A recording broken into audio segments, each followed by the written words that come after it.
Oi pessoal, tudo bem com vocês? Sejam bem-vindos de volta ao canal. Pessoal, muitos de vocês estão reclamando que o YouTube não está entregando os vídeos. Tem gente falando até que chegou aqui no meu canal e o YouTube tinha desinscrevido a pessoa.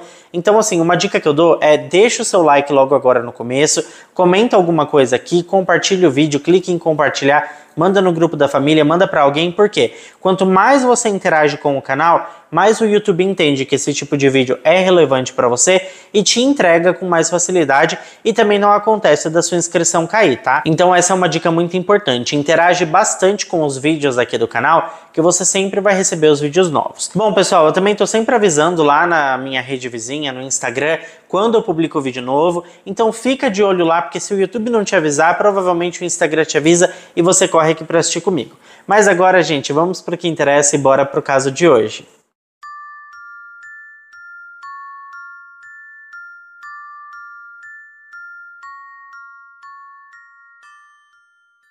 Lisa Cecília Arman nasceu no dia 12 de junho de 1981, ou seja, uma geminiana. Ela nasceu e cresceu na região metropolitana de Toronto, que é uma cidade localizada no Canadá.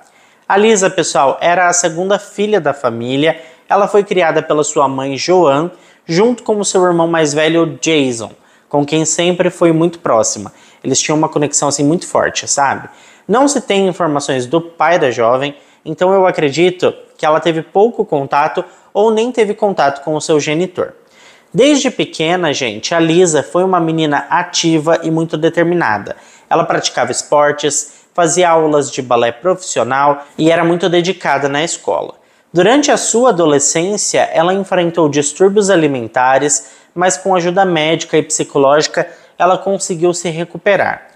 Após concluir o ensino médio, a Lisa continuou dançando e também se envolveu na indústria da beleza. Em 2005, aos 24 anos, a jovem decidiu mudar radicalmente assim a sua vida e se mudou para a Austrália em busca de novas experiências.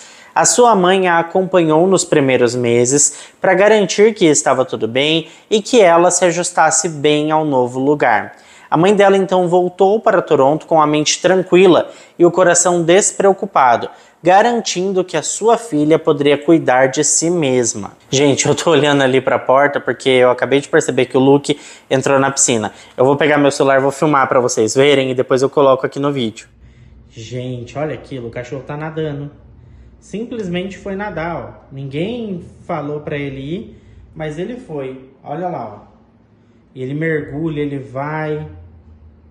Misericórdia. Bom, mas voltando ao caso, gente, desculpa. A Lisa, gente, ela se estabeleceu em Sydney, onde alugou um apartamento aconchegante e logo ela conseguiu um emprego em uma pequena empresa de cosméticos. Ela ficou muito apaixonada pela Austrália, mas o seu visto já estava prestes a expirar e no momento da renovação ela decidiu se mudar para a Austrália permanentemente. Então primeiro ela estendeu sua estadia por mais um ano e depois começou a preparar os documentos necessários para obter a cidadania australiana. Como ela era canadense, essas questões não seriam tão complicadas, já que a Austrália e o Canadá têm vários tratados internacionais sobre o intercâmbio de seus cidadãos. Então em 2006 a Lisa conseguiu um emprego na Sydney Cosmetics. Logo após ser admitida na empresa, ela começou um relacionamento romântico com um colega de trabalho que tinha um cargo de muita relevância e prestígio dentro da empresa e tinha quase o dobro da sua idade. Mas esse não era um problema, já que desde sempre a jovem se sentia atraída por homens mais velhos. Poucos meses depois, o recém-casal de namorados decidiu morar juntos e a Lisa se mudou para o apartamento desse seu namorado. Depois de mais alguns meses, a garota apresentou o seu namorado para sua mãe e para o seu irmão, que aprovaram a escolha dela. O casal viajou muito ao redor do mundo e chegaram até mesmo a passar o carnaval de 2007 aqui no Brasil, no Rio de Janeiro.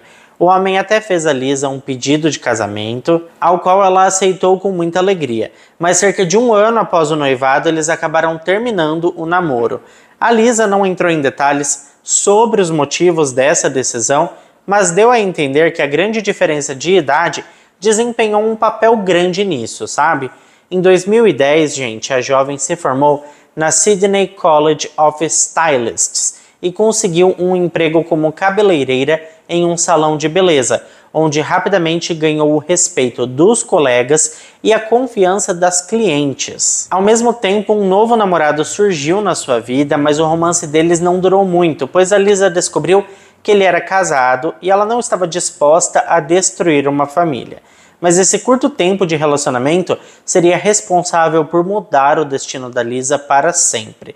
Isso porque, enquanto estava com esse cara, a jovem foi apresentada a um homem chamado Simon Gittany. E agora nós precisamos falar um pouco sobre este homem que acabamos de introduzir nesta história. Bom, o Simon Gittany nasceu em Maryland, que fica na região de Castle, no estado australiano de New South Wales. Ele nasceu em dezembro de 1973 em uma família grande e religiosa de imigrantes do Líbano, país situado no Oriente Médio. O Simon foi criado com o pensamento de que o homem era o alfa e que as mulheres deveriam ser submissas aos seus desejos e ordens. Um tanto quanto atrasado esse tipo de pensamento, né? Ele também tinha um comportamento assim, bem explosivo e muito possessivo, o que o levou a sérios problemas com a lei australiana desde muito cedo.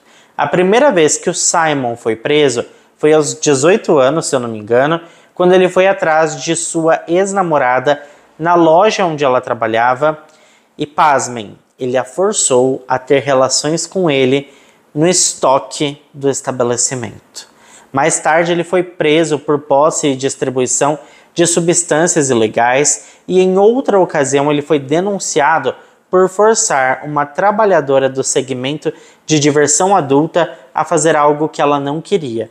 Não existem muitos detalhes sobre esse incidente, mas aparentemente ele queria que ela fizesse algo muito bizarro e quando a mulher recusou, ele deu um soco no seu rosto. Após sua última prisão, o homem se mudou para Sydney e foi lá que, junto com alguns amigos, ele fundou um negócio bem sucedido de produção e venda de sapatos de luxo para mulheres. Esse negócio trouxe uma renda alta e estável, tornando o Simon rapidamente um homem rico. Ele adquiriu imóveis de luxo em um bairro prestigiado, um carro de luxo e cuidadosamente tentou esconder de todos o seu passado, onde havia tido vários problemas com a lei, como eu acabei de citar para vocês. Foi em uma festa que o Simon e a Lisa se conheceram através do ex-namorado da jovem e eles trocaram números de telefone e logo ele ligou para ela. A comunicação descontraída entre eles se transformou imperceptivelmente em uma amizade.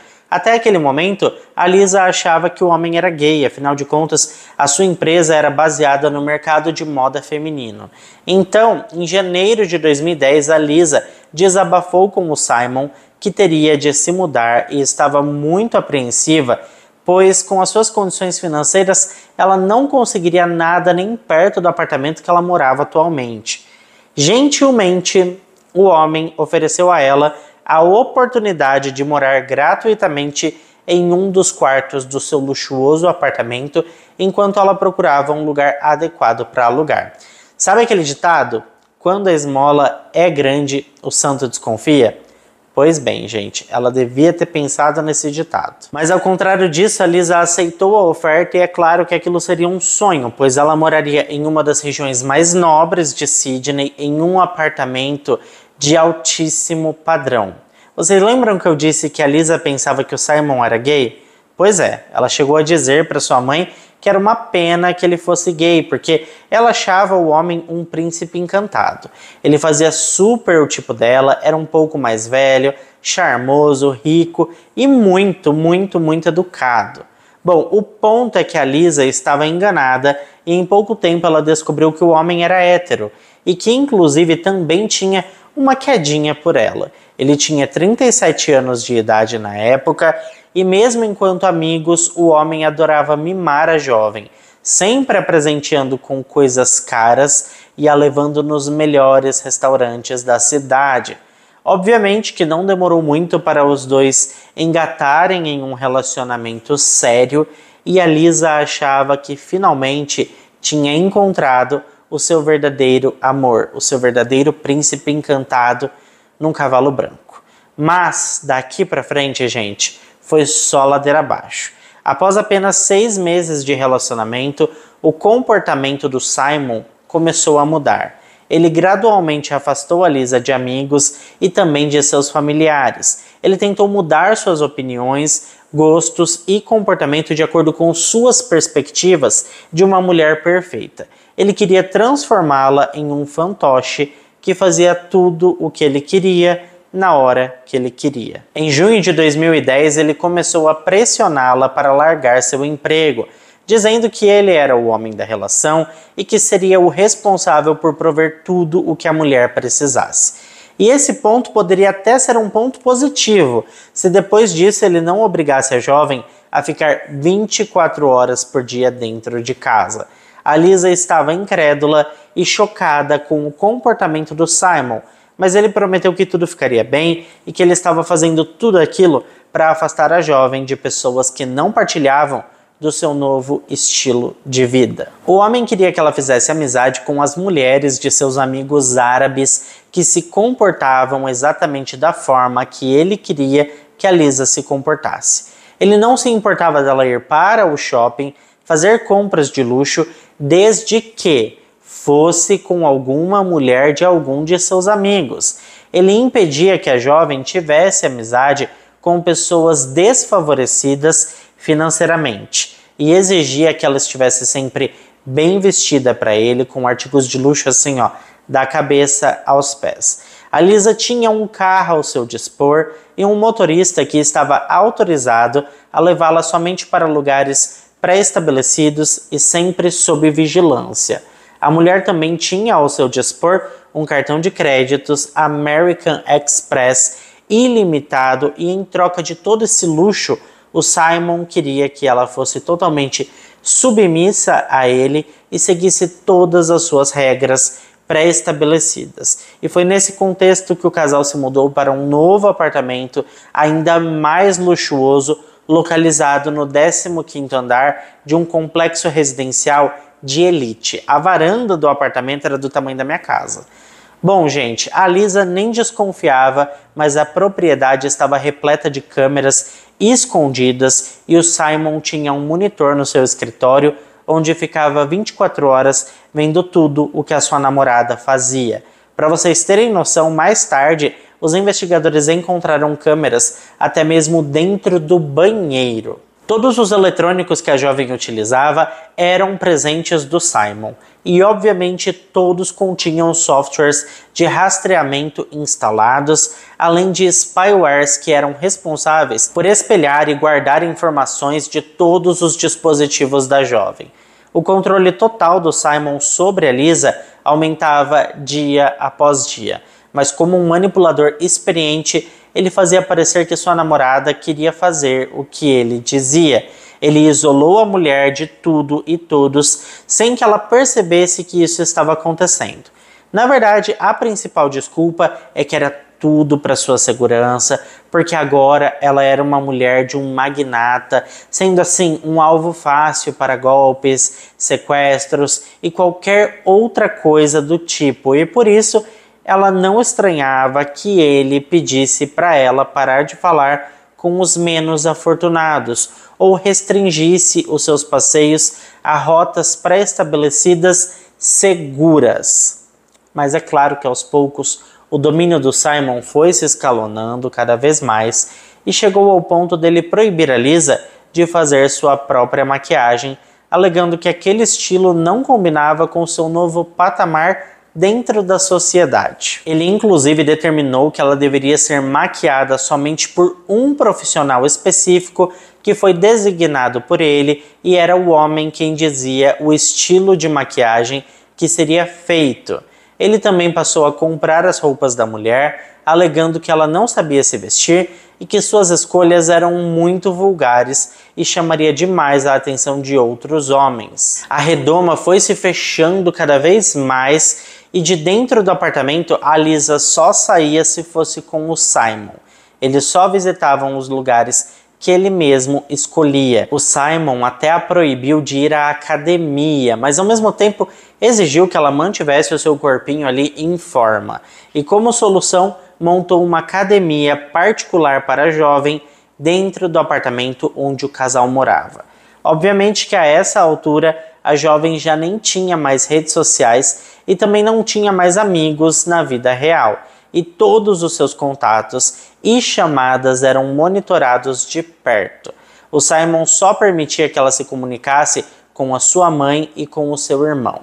No Natal de 2010, a Lisa visitaria sua família no Canadá junto do seu namorado. No entanto, o Simon teve um imprevisto, um negócio ali de trabalho de última hora e não poderia viajar. Ele cogitou cancelar a viagem, mas a Lisa implorou muito que ele permitisse que ela fosse sozinha, pois estava com muita saudade da sua mãe e do seu irmão. No final das contas, ele concordou, mas estabeleceu condições e regras rígidas que ela tinha que seguir estritamente. Ele reservou um jato particular para a mulher não ter contato com outras pessoas durante o trajeto e também reservou um carro para fazer o translado do aeroporto até a casa da família da jovem no Canadá. Quando chegou em casa, a sua mãe e o seu irmão ficaram surpresos com o novo estilo da Lisa. Eles tiveram assim um baque, sabe? Ela não se parecia em nada à Lisa que eles conheciam.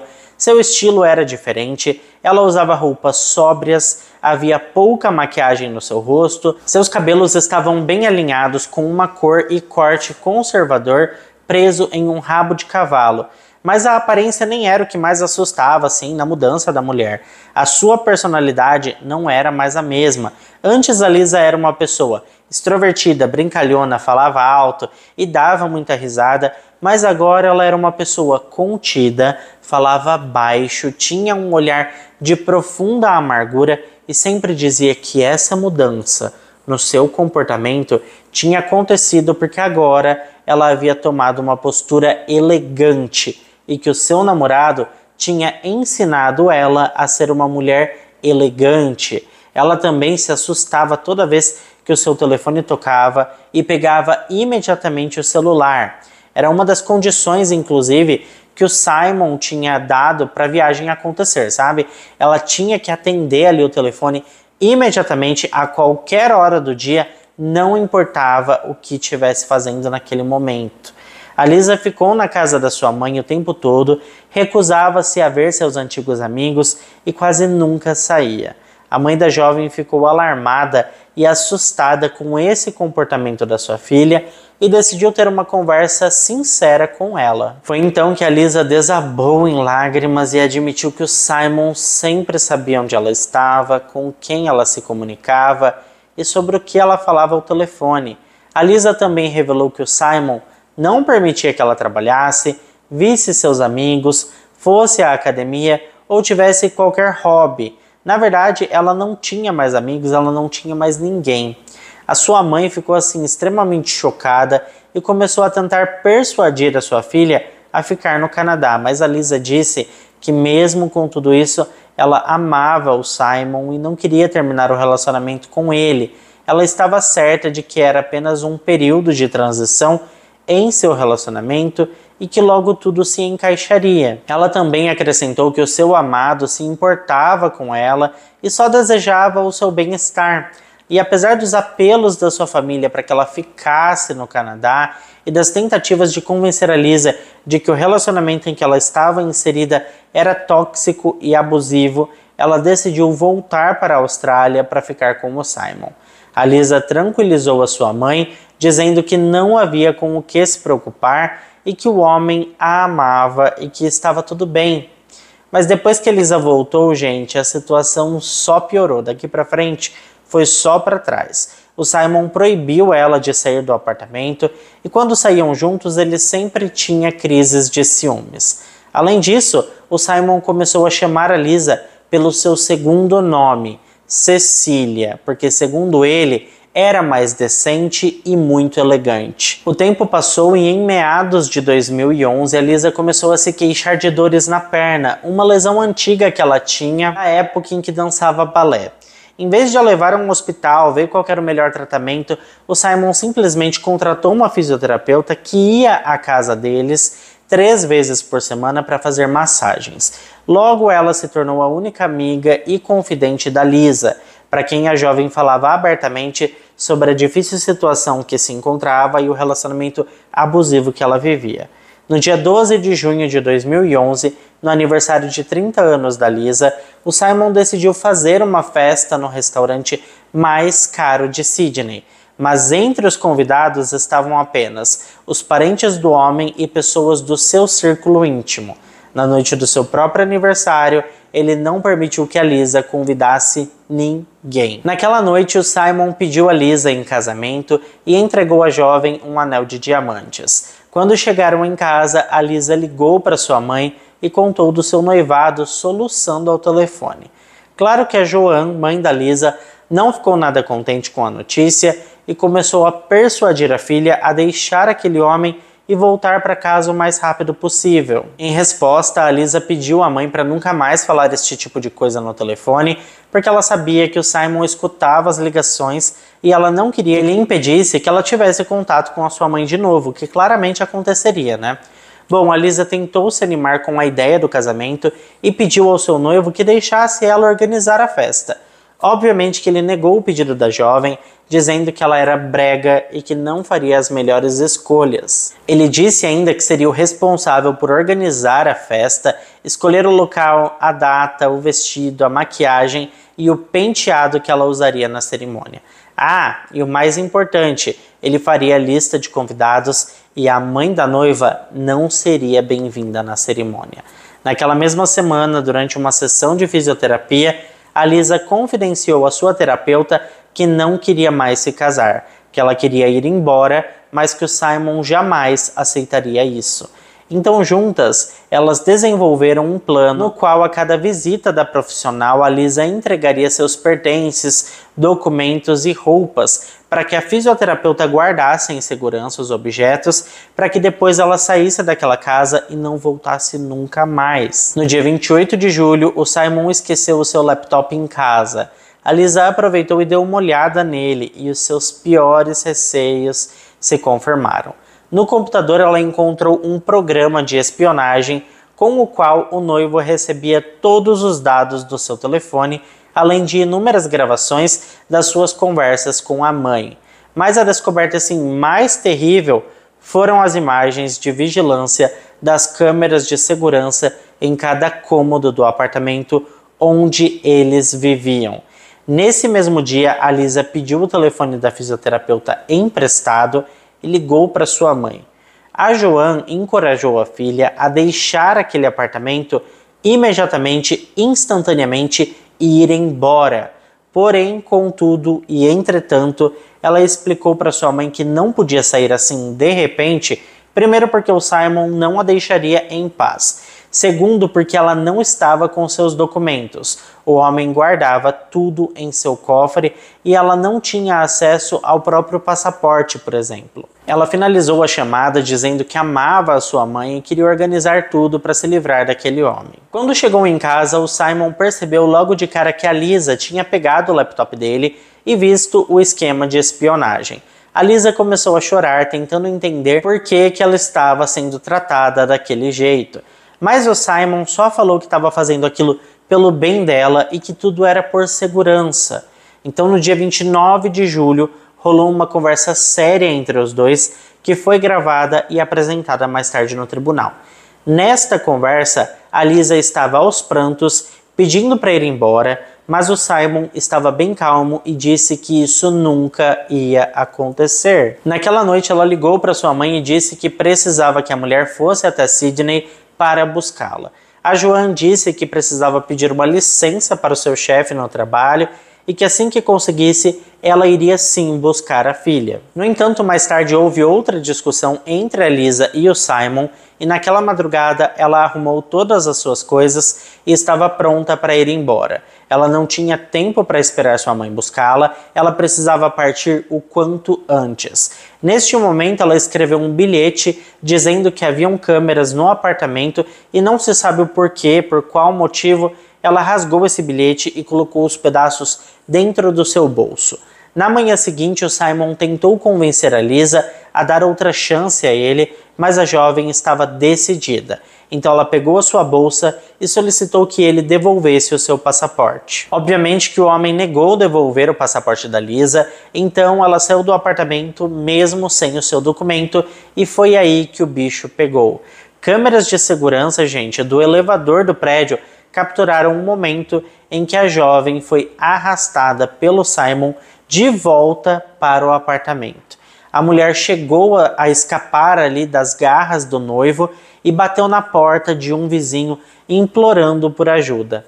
Infelizmente, o apartamento que ela bateu na porta estava vazio e, inevitavelmente, a jovem foi levada para dentro de casa pelo seu noivo. 69 segundos depois, ela despencou pela varanda do apartamento, que ficava no 15º andar. E agora entra uma testemunha muito importante neste caso. Um homem chamado Joshua, que estava caminhando para o trabalho, ouviu alguns gritos vindos do alto de um prédio de luxo e quando olhou para cima, ele avistou um homem sem camisa jogando alguma coisa da varanda do seu apartamento, que ficava no 15º andar.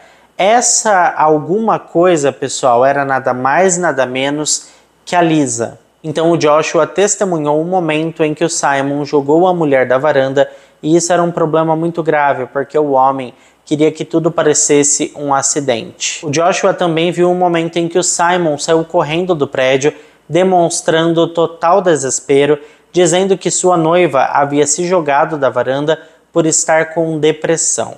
Quando a polícia chegou, o Joshua disse a eles o que tinha visto e outro ponto que chamou a atenção dos investigadores foi o bilhete encontrado no bolso da mulher que estava rasgado e dizia que haviam câmeras no apartamento. Nesse meio tempo, o celular da jovem tocou e a polícia atendeu. Do outro lado da linha estava a Joan, a mãe da Lisa, que ao receber a notícia da morte da filha, ficou inconsolável e disse aos policiais que o Simon tinha tirado a vida da filha dela. Após todas essas descobertas, a polícia levou o Simon sob custódia, que alegou ser inocente, e ele foi libertado sob fiança.